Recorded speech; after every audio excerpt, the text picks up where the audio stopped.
مزید ہمت کر کے میں نے سیڑھیوں سے نیچے جھانکا۔ باورچی خانے کے دروازے پر سایہ ہل رہا تھا، ایک لمبی پتلی سی شبی جو زمین پر بالکل ساکت کھڑی تھی، جیسے کسی کا انتظار کر رہی ہو۔ میں نے قدم پیچھے ہٹایا، دل کی دھڑکن بے ترتیب ہونے لگی۔ یہ کون ہو سکتا ہے؟ بھابھی یا کوئی اور؟ مگر جیسے ہی میں پیچھے مڑنے لگی روشنی بجھ گئی۔ باورچی خانے میں اندھیرا چھا گیا اور اس کے ساتھ ہی کسی کے چلنے کی آواز آئی۔ ٹک ٹک ٹک، میری ریڑھ کی ہڈی میں سنسناہٹ دوڑ گئی۔ یہ قدموں کی آواز میری طرف آ رہی تھی۔ میں نے بھاگنے کی کوشش کی مگر قدم جیسے زمین نے جکڑ لیے۔ نمل، ایک سرگوشی ہوئی۔ میرے دل نے دھڑکنا چھوڑ دیا۔ یہ آواز جانی پہچانی تھی مگر کس کی؟ پھر اچانک روشنی دوبارہ جلی اور میں نے دیکھا کچن کے دروازے پر ماریا بھابھی کھڑی تھی۔ کیا کر رہی ہو یہاں؟ وہ سرد آواز میں بولی۔ میں گھبرا کر پیچھے ہوئی۔ میں نے برتن گرنے کی آواز سنی۔ آپ یہاں کیا کر رہی ہیں؟ انہوں نے مجھے عجیب نظروں سے گھورا اور دروازہ زور سے بند کر دیا۔ سو جاؤ اور بلا وجہ ہر چیز میں ٹانگ مت اڑاؤ۔ میں نے ایک لمحے کو ان کے چہرے کو غور سے دیکھا۔ وہ الجھی ہوئی لگ رہی تھی، جیسے کچھ چھپا رہی ہوں، مگر میں مزید کچھ کہنے کی ہمت نہیں کر سکی اور تیزی سے اپنے کمرے میں آ گئی۔ ماریا بھابھی اور ایک زہریلا تعلق۔ صبح جب میں نیچے اتری تو ماحول ہمیشہ کی طرح تلخ تھا۔ ہمارے گھر میں عجیب نظام تھا۔ بڑی دونوں بھابیاں الگ الگ کچن چلاتی، ہمیشہ اپنی برتری ثابت کرنے کی کوشش میں لگی رہتی، مگر ماریا بھابھی سب میں زیادہ پریشان تھی کیونکہ وہ الگ ہونے کے حق میں تھی اور میرے بھائی بضد تھے کہ وہ اپنے والدین کو چھوڑ کر علیحدہ نہیں ہوں گے۔ امی ہمیشہ کہتی تھیں، نمل، کام کاج میں دل لگاؤ، سیکھو، ورنہ سسرال میں جا کر مشکل ہو جائے گی۔ مگر میری طبیعت ہمیشہ سے بچوں جیسی تھی، غیر سنجیدہ، بے فکر۔ یہی بات ماریا بھابھی کو سب سے زیادہ کھٹکتی۔ یہی وجہ ہے کہ وہ ہمیشہ مجھ سے خفا رہتی ہیں۔ میں نے نوالہ توڑتے ہوئے سوچا، وہ صبح بھی خاموشی سے چائے بنا رہی تھیں، مگر ان کے چہرے پر وہی بیزاری، عجیب سے تناؤ کے آثار تھے جو رات کو میں نے دیکھے۔ یہ رات کو کچن میں کیا کر رہی تھی؟ میرے ذہن میں سوال ابھرا، مگر میں نے کچھ کہنا مناسب نہیں سمجھا۔ ہمارے گھر میں اکثر بات چلتی کہ میری منگنی خالہ زاد شہریار سے ہونے والی تھی۔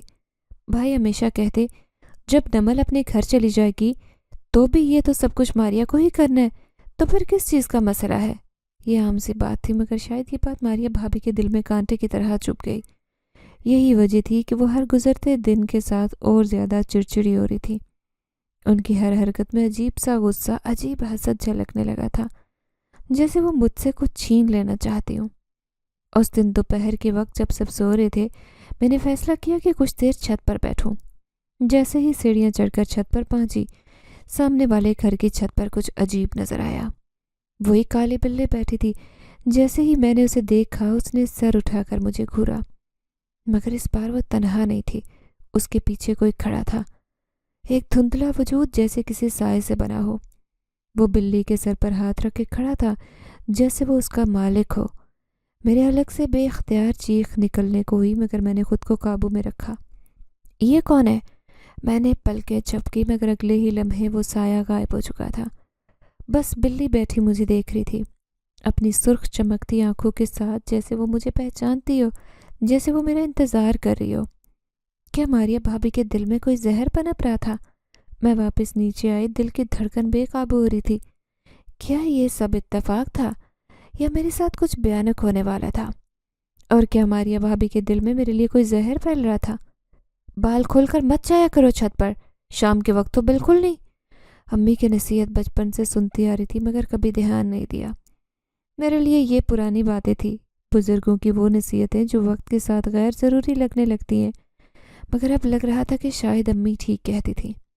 پچھلے کئی دن سے میرے سر میں مستقل عجیب سا درد رہنے لگا، جیسے کوئی میرا دماغ جکڑ رہا ہو۔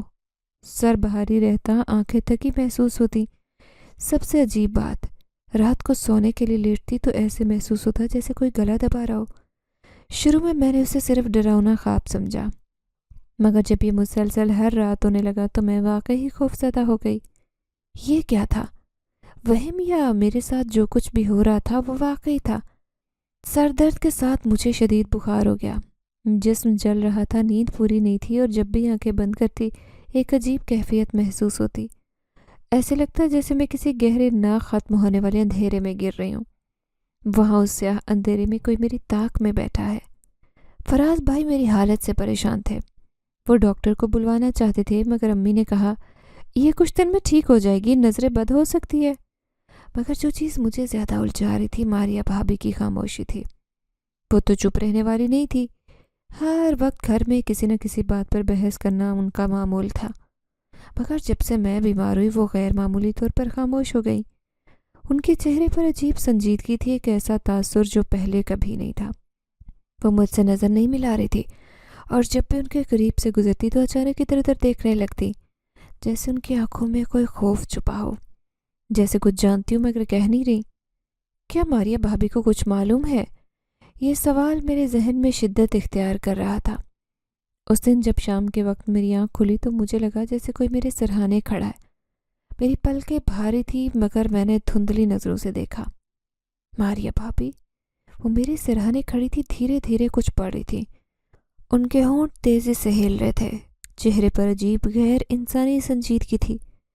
مجھے لگا جیسے خواب دیکھ رہی ہوں، مگر نہیں، یہ خواب نہیں تھا۔ میری نظر جیسے ہی ان پر ٹھہری انہوں نے چونک کر مجھے دیکھا، اور اگلے لمحے ایک دم پیچھے ہٹی اور تیزی سے کمرے سے نکلی۔ میرے جسم میں سنسنی دوڑ گئی۔ یہ کیا ہو رہا تھا؟ وہ میرے سرہانے کیا کر رہی تھی؟ میں نے کانپتے ہاتھوں سے بستر کے کنارے کو مضبوطی سے پکڑا۔ مجھے یقین ہو چکا تھا کہ یہ سب نارمل نہیں تھا۔ کچھ تھا جو میری نظروں سے اوجھل تھا، کچھ ایسا جو میرے ساتھ ہو رہا تھا اور جس کے بارے میں شاید ماریہ بھابی جانتی تھی۔ کیا میرے ساتھ کچھ بہت بھیانک ہونے والا تھا؟ مجھے رات کے ان لمحوں کی یاد آنے لگی جب مجھے لگتا تھا کہ کوئی میرا گلا دبا رہا ہے۔ کیا میری بیماری کا تعلق اس گھر سے تھا؟ کیا ماریہ بھابی کے خاموش لب کسی خوفناک حقیقت کے رازدار تھے؟ اور اگر وہ میرے سرہانے کچھ پڑھ رہی تھیں تو وہ دعا تھی یا کچھ اور؟ اب یہ صرف خواب نہیں تھے بلکہ ایک نہ ختم ہونے والا عذاب بن چکے تھے۔ ہر رات جیسے ہی میں آنکھیں بند کرتی ایک نئی بھیانک دنیا سامنے آ کھڑی ہوتی۔ کبھی میں دیکھتی کہ گھنے تاریک جنگل میں بھاگ رہی ہوں، میرے پیچھے کچھ ہے، کوئی چیز، کوئی مخلوق جس کا چہرہ نظر نہیں آتا مگر اس کی سانسوں کی آواز میرے کانوں میں گونجتی ہے۔ کبھی ایسے لگتا کہ میرے ارد گرد خوفناک جنگلی جانور گھوم رہے، بھیڑیے، چیتے، مگر ان کی آنکھیں عام جانوروں جیسی نہیں ہوتی، وہ انسانی آنکھیں ہوتی ہیں، اور جیسے ہی وہ مجھ پر جھپٹتے میں چیخ مار کر بستر سے اٹھ بیٹھتی۔ میری چیخوں سے پورا کمرہ لرز جاتا، مگر حیرت کی بات یہ تھی کہ کوئی بھی میری چیخیں نہیں سنتا۔ امی، بھائی، حتیٰ کہ ماریہ بھابی، کوئی بھی نہیں۔ وہ اس سب کے بیچ جو سب سے زیادہ خوفناک بات تھی وہ ماریہ بھابی کا رویہ تھا۔ اکثر شام کے وقت جب سب اپنے کاموں میں مصروف ہوتے وہ چپکے سے میرے کمرے میں آتی اور کسی نہ کسی بہانے سے وہاں چند لمحے گزارتی۔ کبھی میرے سرانے کھڑے ہو کر عجیب نظریں دوڑاتی، کبھی میری چیزوں کو ہاتھ لگاتی اور کبھی کوئی کاغذ جلاتی۔ ہاں، میں نے انہیں کئی بار کاغذ نما تعویذ جلاتے دیکھا۔ جب بھی وہ ایسا کرتی کمرے میں عجیب بدبو پھیلتی، جیسے گوشت کے جلنے کی بو، جیسے کوئی ایسی چیز بھسم ہو رہی ہو جسے عام آنکھ نہیں دیکھ سکتی۔ میں ہر بار سوچتی کہ امی یا بھائی کو اس بارے میں بتاؤں گی، مگر جیسے ہی بولنے کا ارادہ کرتی میرا دماغ خالی ہو جاتا۔ ایسے محسوس ہوتا جیسے میری زبان پر تالا لگ گیا ہو۔ یہ میرے ساتھ کیا ہو رہا تھا؟ کوئی مجھے بلا رہا تھا، میری حالت بگڑتی جا رہی تھی۔ ہر وقت مجھے محسوس ہوتا کہ کوئی مجھے پکار رہا ہے۔ نمل، نمل، یہ سرگوشیاں میرے کانوں میں ہر وقت گونجتی، کبھی آہستہ، کبھی بہت تیز۔ میں خوفزدہ ہو کر اپنے ارد گرد دیکھتی مگر کمرے میں کوئی نہیں ہوتا، مگر آوازیں تب بھی آتی رہتی۔ میری راتوں کی نیند ختم ہو چکی تھی۔ جب کبھی سونے کی کوشش کرتی تو مجھے لگتا جیسے کوئی میرے قریب آ رہا ہو، میرے بستر کے کنارے کھڑا ہو کر مجھے دیکھ رہا ہو۔ کبھی کبھی جب میں نیند اور بیداری کے درمیان ہوتی میں محسوس کرتی جیسے میرے گلے پر دباؤ بڑھ رہا ہے، جیسے کسی نے میرا گلا دبایا ہو۔ یہ سب محض خواب تھے یا حقیقت؟ میں سمجھ نہیں پا رہی تھی۔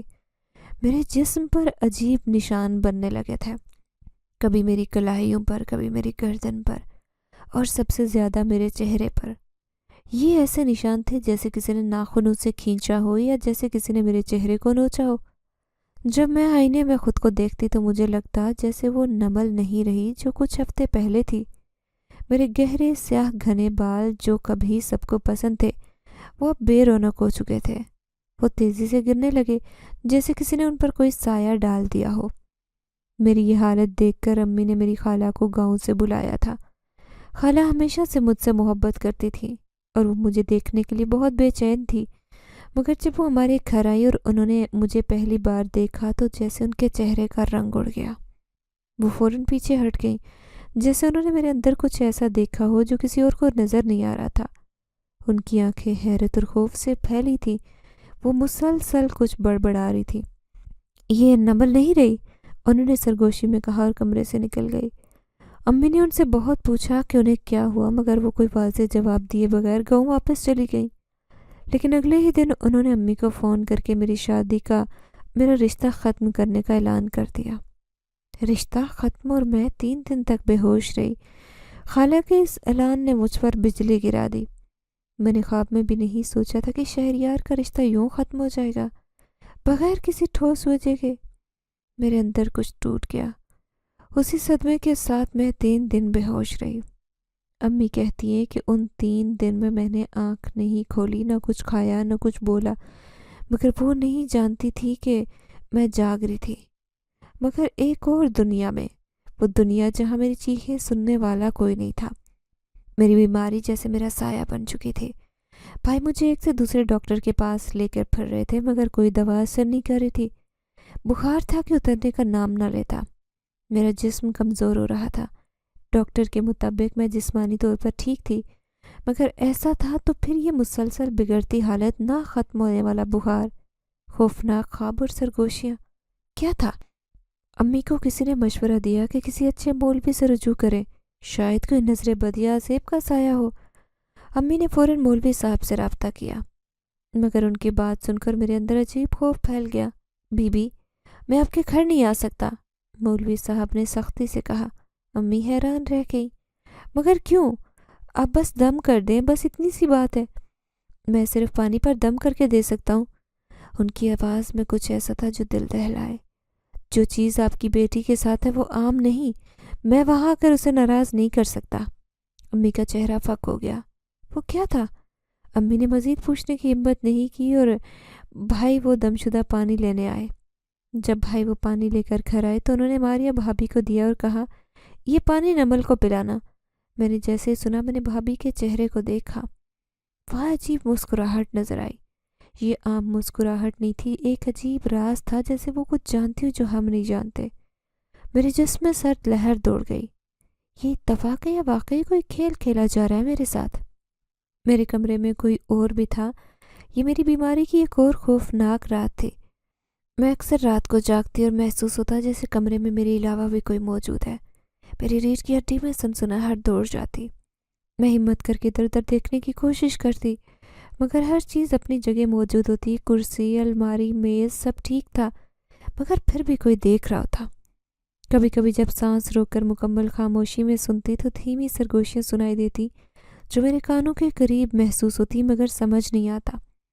کمرہ اندھیرے میں ڈوبا ہوتا، مگر لگتا جیسے کہ دیواروں کے سائے ہل رہے ہوں، جیسے جیتے جاگتے ہوں، جیسے کسی لمحے میرا گلا دبا دیں گے۔ میں چیخنے کے لیے منہ کھولتی، مگر آواز حلق میں اٹک جاتی۔ یہ سب وہم ہے، بس وہم۔ میں نے خود کو یقین دلانے کی کوشش کی، مگر خوف کم ہونے کی بجائے بڑھتا جا رہا تھا۔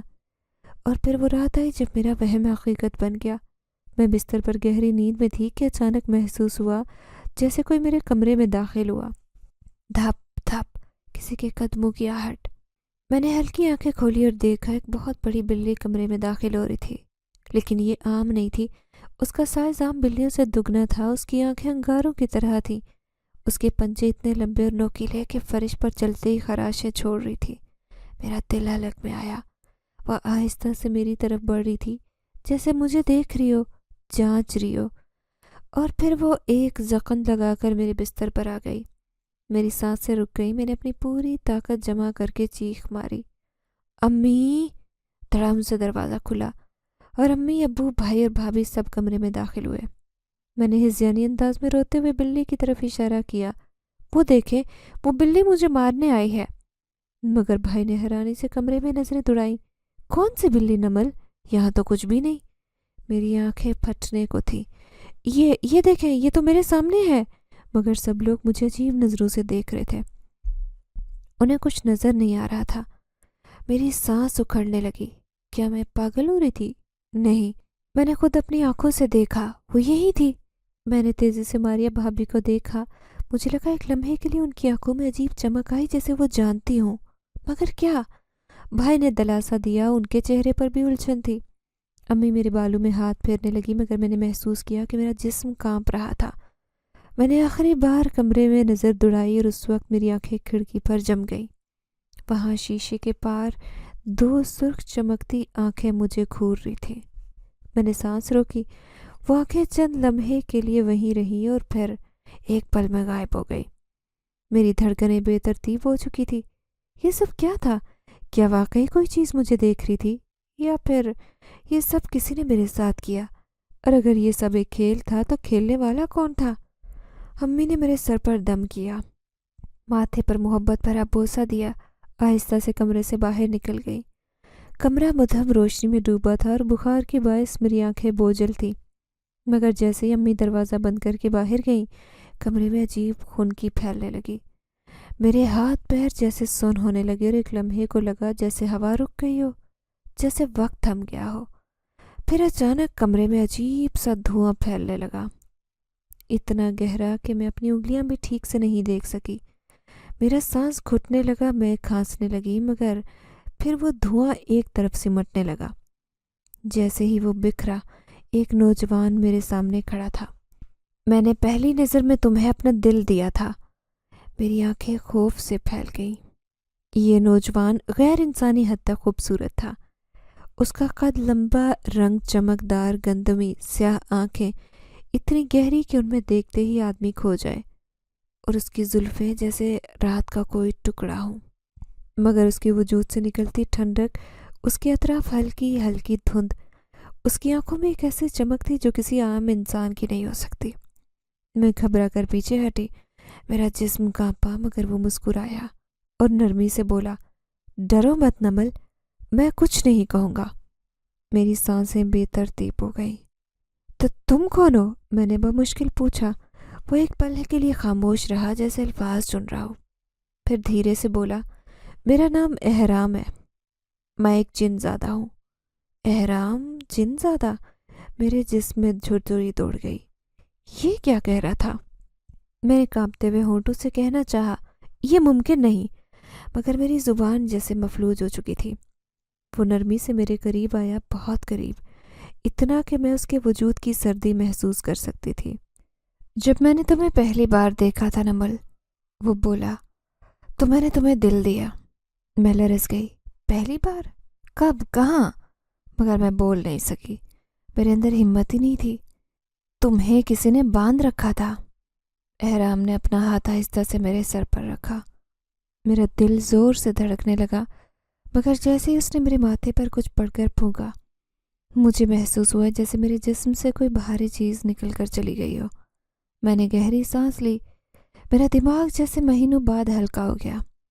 میرے بدن سے وہ عجیب بوجھ، تھکن، خوف جیسے کسی نے ایک لمحے میں کھینچ کر نکال دیا ہو۔ میں نے حیرت سے احرام کو دیکھا۔ یہ کیا تم نے؟ وہ مسکرایا۔ تمہیں کسی نے باندھ رکھا تھا نول، کسی نے ایسی چیز مسلط کر دی تھی جو تمہیں آہستہ آہستہ ختم کر رہی تھی۔ میرا جسم سرد ہو گیا۔ کون؟ مگر اسی لمحے پورے گھر میں بھابھی کی چیخ گونجی، ماریا بھابھی کی بھیانک چیخ۔ میں بری طرح سے چونک گئی۔ چیخ اتنی خوفناک تھی کہ لگ رہا تھا جیسے انہیں کوئی مار رہا ہو، یا وہ کسی خوفناک چیز کو دیکھ کر پاگل ہو رہی ہوں۔ میں نے تیزی سے احرام کو دیکھا اور وہ ہنس رہا تھا۔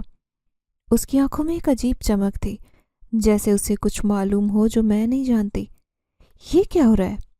میں نے گھبرا کر پوچھا، مگر وہ خاموش رہا، بس مسکراتا رہا جیسے وہ سب کچھ پہلے سے جانتا ہو۔ میں خوف سے کانپتی ہوئی دروازے کی طرف لپکی۔ بھابھی کی چیخیں اب بھی آ رہی تھی۔ گھر کے سب لوگ جاگ گئے۔ میں نے دیکھا کہ بھائی اور ابو بھاگتے ہوئے بھابھی کے کمرے کی طرف جا رہے تھے۔ میں نے احرام کی طرف آخری بار دیکھا، مگر جیسے ہی اس پر نظر پڑی وہ غائب ہو چکا تھا۔ دھوئیں کا ہلکا سا بادل فضا میں تحلیل ہو رہا تھا، اور احرام کا نام و نشان بھی باقی نہیں تھا۔ میرا دل زور سے دھڑکنے لگا۔ یہ سب کیا تھا؟ کیا واقعی میرا سایہ اتر گیا تھا یا یہ ایک نئے کھیل کی شروعات تھی؟ میں نہیں جانتی تھی، مگر جو کچھ بھی تھا اب کہانی میں نیا موڑ آ چکا تھا۔ احرام کے جانے کے بعد میری طبیعت پہلے سے کہیں بہتر ہو گئی۔ وہ نہ صرف میرے بخار کو ساتھ لے گیا بلکہ میرے اندر کی وہ گھٹن، بے چینی، نہ ختم ہونے والا خوف بھی اس کے ساتھ جیسے غائب ہو چکا تھا۔ مگر ایک چیز بدلی تھی، میں خود۔ اب آئینے میں دیکھتی تو اپنی آنکھوں میں کچھ نیا محسوس کرتی، ایک روشنی، ایک شدت، ایک عجیب بے قراری۔ میں ہر وقت سنور کر رہنے لگی۔ پہلے کبھی زیادہ بننے سنورنے پر دھیان نہ دیتی، مگر اب جیسے میرے اندر نیا احساس جاگا۔ میرے ہاتھ خود بخود بالوں میں کنگھی کرنے لگتے۔ میں ہر وقت ایسے کپڑے پہنتی جو مجھے زیادہ خوبصورت دکھائیں۔ جب کبھی آئینے میں دیکھتی مجھے یوں لگتا جیسے کوئی مجھے دیکھ رہا ہو، کوئی جو نظر نہیں آتا مگر دیکھ کر مسکراتا ہے۔ میں نے پہلی نظر میں ہی تمہیں دل دے دیا تھا۔ مجھے احرام کے الفاظ یاد آئے اور میرے چہرے پر انجانے میں ایک مسکراہٹ آ گئی۔ یہ کیسا احساس تھا؟ کیا یہ محبت ہے؟ میں نے اس کے سوا کبھی کسی سے اس بارے میں ایسے محسوس نہیں کیا۔ یہ کیسا جن زیادہ تھا جو مجھے خوفزدہ کرنے کی بجائے میرے دل میں بس چکا تھا۔ میری طبیعت میں بہتری کے بعد امی نے دوبارہ میرے رشتے کے لیے کوششیں شروع کر دی، مگر جیسے ہی رشتہ تھا گھر میں قیامت آ جاتی۔ میں نہیں چاہتی تھی کہ میرا رشتہ طے ہو، بلکہ سچ یہ تھا کہ کسی اور کے ہونے کا تصور بھی نہیں کر سکتی تھی۔ اور جیسے کوئی رشتہ دیکھنے آتا میری طبیعت عجیب ہونے لگتی۔ پہلے تو مجھے صرف بے چینی ہوتی، مگر پھر ایک دن پہلی بار میرے اندر ایک ہولناک تبدیلی آئی۔ یہ نمل نہیں رہی۔ اس روز ایک امیر گھرانے کی فیملی مجھے دیکھنے آئی۔ امی نے مجھے خاص کہا تھا کہ نمل بیٹا، کوئی تماشا مت کرنا۔ میں نے سر ہلایا، مگر مجھے خود نہیں معلوم تھا کہ میرے ساتھ کیا ہونے والا تھا۔ جیسے ہی وہ لوگ ہمارے ڈرائنگ روم میں داخل ہوئے میرے سر میں دھماکے ہونے لگے۔ میرا دل تیزی سے دھڑکنے لگا، جسم جلنے لگا، اور پھر میری آنکھوں کے آگے ہر چیز سرخ ہو گئی۔ میری سانسیں بھاری ہو گئی، ہاتھ کانپنے لگے اور اچانک لگا جیسے میرے جسم میں کوئی اور داخل ہو چکا ہے۔ میرا چہرہ شدید سرخ ہو گیا، آنکھیں اوپر چڑھ گئیں، میرے ہونٹوں سے الفاظ نکلنے لگے جو میں خود نہیں بول رہی تھی۔ یہ نمل کی نہیں، میری ہے۔ یہ آواز میری اپنی نہیں تھی۔ وہ لوگ چیخ مار کر اٹھے اور تقریباً بھاگتے ہوئے ہمارے گھر سے نکلے۔ امی ابو حیران تھے۔ فراز بھائی نے میرا بازو پکڑ کر جھنجھوڑا، نمل کیا ہو گیا تمہیں؟ مگر میں سن نہیں رہی تھی۔ میرے ذہن میں کوئی اور بول رہا تھا، نمل پر آسیب ہے۔ یہ واقعہ ایک بار نہیں بار بار ہونے لگا۔ جب کوئی رشتہ آتا میں کسی اور مخلوق میں تبدیل ہو جاتی۔ میرا چہرہ خوفناک حد تک سرخ ہوتا، میری آنکھیں عجیب ہوتی اور میں عجیب باتیں کرنے لگتی، وہ الفاظ جو خود بھی نہیں سمجھ سکتی تھی۔ یہ خبر آہستہ آہستہ محلے میں پھیلنے لگی، نمل پر آسیب ہے، یہ لڑکی پاگل ہو رہی ہے، اس کے اندر کوئی چیز ہے، یہ سب لوگ کہنے لگے۔ یہ مجھے مارنا چاہتی ہے۔ سب سے زیادہ خوفزدہ تو ماریا بھابھی تھی۔ جیسے ان کے قریب جاتی وہ گھبرا کر پیچھے ہٹتی، چہرہ سفید پڑ جاتا جیسے وہ کچھ جانتی ہیں جو باقی سب نہیں جانتے۔ یہ مجھے مارنا چاہتی ہے، وہ ایک رات فراز بھائی سے کہہ رہی تھی اور میں دیوار کے پیچھے کھڑی سن رہی تھی۔ فراز، قسم کھا کر کہہ رہی ہوں یہ نمل وہ نہیں رہی، اس کی آنکھوں میں کوئی اور ہے، اس کے الفاظ میں کوئی اور بولتا ہے۔ فراز بھائی بھی پریشان تھے۔ پہلے میری بہن بیمار تھی، اب تم بھی بیمار ہو گئی ماریا؟ نہیں، بیمار نہیں ہوں فراز، میں نے اپنی آنکھوں سے دیکھا ہے، یہ جو بھی ہے نمل نہیں ہے۔ میرے جسم میں سنسنی دوڑ گئی۔ اگر یہ سب سچ ہے تو پھر میں کون ہوں؟ کیا احرام میرے ساتھ ہے یا میرے اندر؟ یہ سوال مجھے اندر ہی اندر کھانے لگا۔ جب میں آئینے میں دیکھتی تو یوں لگتا جیسے میں اپنے اندر کوئی اور سایہ دیکھ سکتی ہوں، ایک پرچھائی جو میری اپنی نہیں۔ کیا احرام اب بھی میرے قریب تھا یا پھر وہ میرے اندر تھا؟ کمرے میں غیر مرئی خنکی پھیلی تھی۔ میں بیڈ پر بیٹھی بالوں میں برش کر رہی تھی جب اچانک میرے کانوں میں سرگوشی گونجی، وہ آ گئی ہے نمل۔ میرا ہاتھ لمحے کو رکا، یہ احرام کی آواز تھی۔ میں نے دھیرے سے نظریں اٹھائی اور کھڑکی کی طرف دیکھا جہاں اندھیرے میں ایک سایہ ہل رہا تھا۔ کون آیا ہے؟ میں نے بے اختیار سرگوشی کی۔ وہ جس سے تمہاری بربادی جڑی ہے۔ یہ سنتے ہی میرے اندر لاوا پھٹنے لگا۔ میں کھڑکی کے قریب آئی اور نیچے جھانکا۔ دروازے پر سونیا کھڑی تھی، ماریا بھابھی کی کزن، وہی جو ہر وقت مشکوک لگتی، جو ہمیشہ نظر بچا کر بات کرتی۔ یہی وہ لڑکی ہے جس نے ماریا کو مشورہ دیا تھا کہ تم پر جادو کروا کر جن مسلط کر دے۔ احرام کی بات میرے وجود میں زہر کی طرح پھیلی۔ میرے ہاتھ خود بخود مٹھیوں میں بند ہو گئے۔ میری آنکھوں کے سامنے سرخ پردے لہرانے لگے۔ سونیا اندر داخل ہو چکی تھی اور ماریا بھابھی کے ساتھ بیٹھ کر سرگوشیوں میں باتیں کر رہی تھی۔ میرا دماغ سنسنا اٹھا۔ یہ سب تمہاری وجہ سے ہوا ہے، تم نے یہ سب کیوں کیا؟ میں پاگلوں کی طرح بھاگ کر ڈرائنگ روم میں داخل ہوئی۔ سونیا کی نظر جیسے ہی مجھ پر پڑی وہ ایک پل کے لیے ٹھٹک گئی، جیسے وہ میرے چہرے پر کچھ دیکھ چکی ہو جو عام آنکھوں کو نظر نہیں آتا۔ میں ایک لمحہ بھی نہیں رکی، میں نے جھٹکے سے اس کا گلا دبوچا۔ بول، کیوں کیا یہ سب؟ میں دھاڑی۔ میری آواز اتنی سخت اور سرخ آنکھوں میں اتنی وحشت تھی کہ پورا گھر لرز گیا۔ سونیا نے ہکلاتے ہوئے میرا ہاتھ ہٹانے کی کوشش کی مگر میری گرفت آہنی ہو چکی تھی۔ امی، بڑی بھابیاں سب دوڑتے ہوئے آئے مگر کوئی بھی مجھے ہٹا نہیں پا رہا تھا۔ سونیا کے چہرے پر خوف اور اذیت کے آثار گہرے ہونے لگے۔ اس کی آنکھیں باہر کو ابلنے لگی۔ چھوڑو اسے نمل، امی نے روحان سی آواز میں کہا، یہ مر جائے گی۔ مگر میں کسی کے قابو میں نہیں تھی۔ ہم نے غلطی کر دی۔ اور پھر وہ لمحہ آیا جس کا کوئی تصور بھی نہیں کر سکتا تھا۔ ماریا بھابھی زمین پر گھٹنوں کے بل گر کر پھوٹ پھوٹ کر رونے لگی۔ معاف کر دو نمل، معاف کر دو ہمیں، وہ چلائیں۔ ان کی آواز میں ایک درد تھا، ایسی اذیت جو انہیں اندر سے توڑ چکی تھی۔ ہم نے غلطی کر دی نمل، ہمیں نہیں پتا تھا کہ یہ سب یوں پلٹ آئے گا۔ امی اور ابو نے حیران ہو کر انہیں دیکھا۔ کیا مطلب؟ تم نے کیا کیا ہے؟ ابو کی سخت آواز گونجی۔ ماریا بھابھی بری طرح سے ہچکیاں لے رہی تھی۔ سونیا ابھی بھی میرے ہاتھوں میں تڑپ رہی تھی مگر میری گرفت میں دراڑ آنے لگی۔ میں سچ سننا چاہتی تھی، میں نے تم پر جادو کروایا تھا۔ ماریا نے روتے ہوئے ایسا انکشاف کیا کہ پورا گھر جیسے لرز گیا۔ ہاں، میں نے تم پر جادو کروایا تھا۔ مجھے لگا کہ اگر تم بیمار ہو جاؤ گی تو تمہارا رشتہ ٹوٹ جائے گا اور پھر تمہاری شادی کے بعد بھی سب کچھ میرے سر ہی پڑے گا۔ سونیا نے مجھے عمل کا پتہ دیا تھا اور میں نے انہوں نے پھوٹ پھوٹ کر روتے ہوئے سر جھکا لیا۔ ہم نے جو سوچا تھا وہ نہیں ہوا، بلکہ الٹا ہمارے ساتھ ہی ہونے لگا۔ تم پر جو جن مسلط کیا گیا تھا وہ تمہارے قابو میں آ گیا۔ اور اب وہ سونیا کی طرف دیکھ کر کانپنے لگی، اور اب وہ ہمیں ہی برباد کرنے آ چکا ہے۔ مجھے لگا جیسے میرا دماغ سن ہو گیا ہو۔ یہ سب اس نے میرے ساتھ کیا تھا۔ مجھے بیمار کرنے والی میری اپنی بھابھی تھی۔ میری آنکھوں میں روشنی کی ایک تیز چمک آئی اور سونیا ایک زوردار چیخ مار کر بے ہوش ہو گئی۔ میری گرفت خود بہت ڈھیلی ہو گئی اور میں نے اسے زمین پر گرا دیا۔ اب کیا ہوگا؟ امی اور ابو صدمے میں تھے۔ بڑی بھابیاں دم سادھے کھڑی تھی اور میں خود کو بھی نہیں پہچان پا رہی تھی۔ مجھے اپنے اندر ایک عجیب سی طاقت محسوس ہو رہی تھی، ایک ایسی طاقت جو شاید کسی عام انسان کے پاس نہ ہوتی۔ یہ سب احرام کی وجہ سے ہوا تھا۔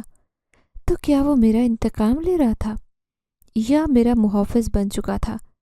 احرام اب کسی کو تنگ نہیں کرتا تھا، وہ ہمیشہ میرے قریب رہتا جیسے میرا محافظ ہو، جیسے اس کا واحد مقصد مجھے محفوظ رکھنا ہو۔ کبھی وہ ایک حسین سفید بلی کے روپ میں میری گود میں بیٹھا رہتا، میری انگلیوں کے لمس کو محسوس کرتا۔ کبھی جب میں باہر جاتی تو میری پرچھائی بن کر میرے ساتھ چلتا۔ مجھے اس کی موجودگی کی عادت ہو گئی تھی۔ میری زندگی کا ہر لمحہ اس کی سرگوشیوں، اس کی مسکراہٹوں اور اس کے خاموش سائے کے ساتھ جڑا ہوا تھا۔ یہ کیسی محبت تھی، کیسا عشق تھا؟ یہ ایک خطرناک بندھن تھا۔ امی کو ابھی میرا احرام کے ساتھ رشتہ قبول نہیں تھا۔ یہ سب غلط ہے نمل، ہم میں اور اس میں بہت فرق ہے۔ میں ان کی باتیں سنتی مگر نظر انداز کرتی۔ امی نہیں سمجھتی احرام مجھے کبھی نقصان نہیں پہنچا سکتا۔ مگر پھر ایک دن امی نے چپکے سے فیصلہ کر لیا۔ انہوں نے مجھے اپنے ساتھ مزار پر لے جانے کا فیصلہ کیا۔ یہ رشتہ ناممکن ہے۔ وہ مزار بہت پرانا تھا، اس کے ارد گرد سبز درخت چکے تھے جیسے کوئی راز چھپائے بیٹھے ہوں۔ جیسے ہی مزار کے احاطے میں داخل ہوئی میرے اندر بے چینی ہونے لگی۔ نمل، یہاں سے چلو، یہ جگہ میرے لیے اچھی نہیں۔ یہ احرام کی سرگوشی تھی جو میرے دل میں گونجی۔ نہیں احرام، میں نے دل سے کہا، یہ صرف ایک مزار ہے، کوئی تمہیں نقصان نہیں پہنچا سکتا۔ لیکن جیسے ہی ہم اس بزرگ کے سامنے پہنچے جو مزار کے متولی تھے، احرام اچانک مجھ سے الگ ہو گیا۔ میں نے حیرت سے ادھر ادھر دیکھا مگر وہ کہیں نظر نہیں آیا۔ اسے چھوڑ دو نمل۔ بزرگ کی آنکھیں گہری تھی جیسے وہ میری روح میں جھانک رہے ہوں۔ امی نے ان کے سامنے کہانی بیان کی۔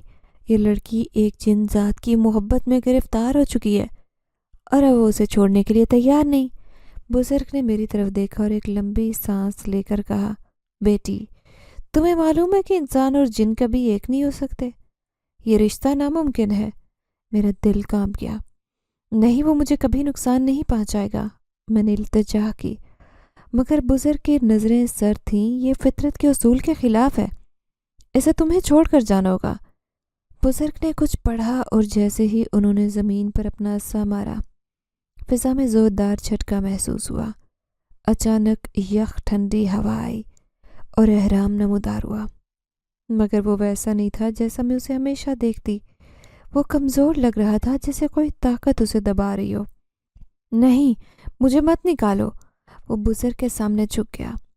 میں نے نمل کو کبھی نقصان نہیں پہنچایا، میں اس سے محبت کرتا ہوں۔ اس کی سرخ آنکھوں میں پہلی بار آنسو تھے، ایک جن کے آنسو، مگر بزرگ کی آنکھیں سخت ہو چکی تھیں۔ محبت اور شیطانیت میں فرق ہوتا ہے جنزاد، تمہیں واپس جانا ہوگا۔ احرام کی تکلیف میری برداشت سے باہر ہو گئی۔ نہیں، پلیز اسے مت لے جائیے، میں چیخ پڑی۔ یہی تو فرق ہے بیٹی، بزرگ نے نرم لہجے میں کہا۔ تم ایک انسان اور یہ جنزاد، یہ تمہارے ساتھ کبھی نہیں رہ سکتا۔ بزرگ نے دوبارہ کچھ پڑھا اور جیسے ہی اپنی آنکھیں بند کی، احرام ایک زوردار چیخ سے زمین پر گر پڑا۔ ہوا میں جیسے کوئی چیز جلنے لگی، جیسے روشنی کے ٹکڑے بکھر رہے ہوں۔ نمل، احرام نے میری طرف بے بسی سے ہاتھ بڑھایا، مگر جیسے ہی میں نے اسے پکڑنے کی کوشش کی، وہ دھوئیں میں بدل گیا۔ اگلے ہی لمحے وہ مکمل طور پر غائب ہو چکا تھا۔ یہ سب ٹھیک ہو جائے گا۔ میں صدمے سے زمین پر بیٹھ گئی۔ میرا دل خالی ہو گیا تھا، جیسے کسی نے میرا سب کچھ چھین لیا ہو۔ بزرگ نے میرے سر پر ہاتھ رکھا۔ یہ سب کچھ ٹھیک ہو جائے گا بیٹی، تم نے ایک سائے سے محبت کی تھی، مگر سائے ہمیشہ دھند میں کھو جاتے ہیں۔ امی نے مجھے سہارا دے کر اٹھایا، مگر جیسے ہی زندگی کی میں سب سے بڑی جنگ ہار چکی تھی۔ کیا وہ واقعی چلا گیا؟ گھر واپس آتے ہوئے میری آنکھیں ویران تھیں۔ میں نے کھڑکی سے باہر دیکھا، شاید احرام مجھے الوداع کہنے آیا ہو، مگر نہیں، وہ جا چکا تھا۔ مگر کیا واقعی احرام کے جانے کے بعد جیسے میری زندگی تھم گئی؟ وہ دن جب بزرگ نے احرام کو مجھ سے جدا کیا، میں آج بھی وہ چیخیں، وہ آخری نظر، وہ بے بسی نہیں بھولی۔ احرام جا چکا تھا، یا شاید اسے زبردستی مجھ سے الگ کر دیا گیا۔ میرے لیے وقت جیسے رک گیا۔ اب میں چھت پر نہیں جاتی جہاں میں نے پہلی بار اس کا سایہ دیکھا تھا، وہ جگہ جہاں میں نے کبھی آزادی محسوس کی تھی، جہاں ہوا مجھے چھو کر کہانیاں سناتی، اب میرے لیے ویران ہو چکی تھی۔ میں گھر کے کاموں میں لگ گئی۔ وہی بھابھی جو مجھ پر ظلم کرتی اب گھر میں نہیں تھی۔ بھابھی نے میں کے بھیجا، سارا گھر میرے ہاتھ تھا۔ امی کو لگا کہ یہی میرے لیے بہتر تھا، مصروفیت ماضی سے نکالے گی، مگر کچھ یادیں کیا بھلائی جا سکتی ہیں؟ وقت گزرتا گیا، پھر ایک روز ہمارے برابر والے گھر میں نئی فیملی آئی۔ وہ لوگ خوش اخلاق تھے، ہر کسی سے ہنس کر ملتے، دیکھتے ہی ان سے اچھے مراسم ہو گئے۔ امی کہتی، نمل بیٹا، یہ لوگ اچھے ہیں، بالکل ہماری طرح روایتی خاندان۔ میں ان باتوں میں دلچسپی نہیں لے رہی تھی، مگر ایک روز وہ آنٹی میرے رشتے کی بات لے آئی۔ امی اور بھائی بہت خوش ہوئے۔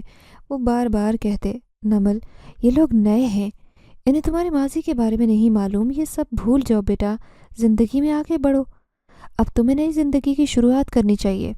میں خاموش ان کی باتیں سنتی۔ شادی کیا واقعی میں کسی اور کی ہو سکتی تھی؟ ایک اندھے کے چہرے کے ساتھ امی اور بھائی کی ضد کے آگے میں ہار گئی۔ چلو، شاید میری قسمت میں یہی تھا، اور یوں میری شادی طے ہوئی۔ وہ سب جو ایک لڑکی کی زندگی کا خوبصورت لمحہ ہوتا ہے، میرے لیے ایک بندھن تھا، ایک قید جسے قبول کرنا مجبوری تھی۔ شادی کا دن آیا، رسمیں ہوئی، اور میں سب یوں ہی بے حس ہو کر گزارتی گئی۔ میرے دل میں کوئی خوشی نہیں تھی، کوئی امید نہیں، خواب نہیں تھے۔ شادی کے بعد میں اس آدمی کے کمرے میں بھیجی گئی جس کا چہرہ کبھی نہیں دیکھا تھا۔ یہ تم ہو؟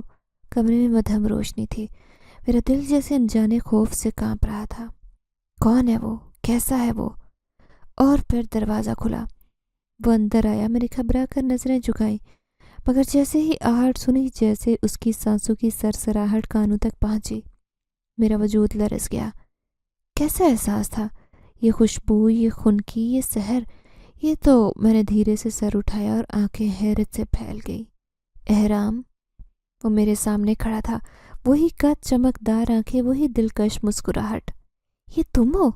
میری سانسیں تیز ہو گئیں۔ یہ کیسے ممکن تھا؟ احرام تو جا چکا تھا، اسے مجھ سے الگ کر دیا گیا، مگر وہ یہاں تھا میرے سامنے۔ میں نے تمہیں کبھی چھوڑا نہیں نمل۔ وہ مسکرایا اور دھیرے سے قریب آیا۔ کیا تمہیں لگتا تھا کہ میں تمہیں چھوڑ دوں گا؟ نہیں نمل، میں نے تمہیں کبھی نہیں چھوڑا۔ میری آنکھیں حیرت اور خوشی کے آنسوں سے بھر گئیں۔ مگر وہ بزرگ، انہوں نے تمہیں مجھ سے دور کر دیا تھا۔ وہ ہلکا سا مسکرایا۔ ہاں، انہوں نے مجھے تم سے روکا، مگر میں ہمیشہ تمہارے قریب رہا، تمہیں تنہا نہیں چھوڑا، ہر پل تمہارے ساتھ تھا۔ میں نے حیرت، خوشی اور بے یقینی سے اسے دیکھا۔ مگر یہ سب شادی… احرام نے میری طرف ہاتھ بڑھایا۔ یہ سب میں نے ہی کیا ہے۔ میں نے خود کو انسان کے روپ میں ڈھالا، خود کو دنیا والوں کے مطابق بنایا تاکہ ہمیشہ کے لیے تمہارا ہو سکوں۔ دنیا کو کبھی معلوم نہیں ہوگا۔ میری روح جیسے خوشی اور محبت میں بھیگ گئی۔ کیا یہ سچ ہے احرام؟ وہ میری طرف جھکا۔ ہاں نمل، میں نے دنیا کو چکما دے کر خود کو انسان کے روپ میں تمہارے لیے قبول کروایا ہے۔ اب کوئی ہمیں جدا نہیں کر سکتا۔ میں نے خوشی سے اپنی آنکھیں بند کر لیں۔ دنیا والوں کو کبھی نہیں معلوم ہوگا کہ میرا حسین شوہر کوئی عام انسان نہیں بلکہ ایک جن ذات ہے، اور یوں وہ محبت جو دنیا نے ناممکن سمجھی تھی ہمیشہ کے لیے حقیقت بن گئی۔